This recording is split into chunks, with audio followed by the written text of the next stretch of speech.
Puwede po share ka po about ano napundar mo, kung saan mo napunta yung pinag-ipunan habang nasa loob ka ng academy noon. Sa mga di nakakalam, 'pag pumasok ka sa academy, magkakaroon ka nga ng allowances. And sa time namin, hindi mo siya puwedeng gastusin lahat.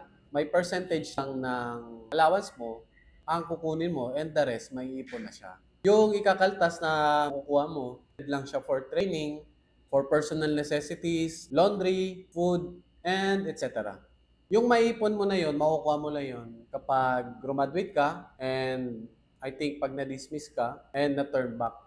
After 4 years, binigyan na sa amin yung passbook namin, yung sa bank namin. And pagkakuha ko, nakaipon ako ng almost sa I think 300,000. Accumulated siya for 4 years. And bawas na yung mga kinaltas doon na for trainings and allowances. Ang ginawa ko, yung 200,000, binigay ko as a gift sa magulang ko. I think binili yun ng lupa and yung mga other expenses sa bahay. Then yung 100,000, sinave ko. Sa napundar naman, hindi ko na lang sasabihin, pero yung mga basic necessities, napoprovide naman siya. So yun lang, pag graduate ka ng academy, most probably, may masisave ka talaga.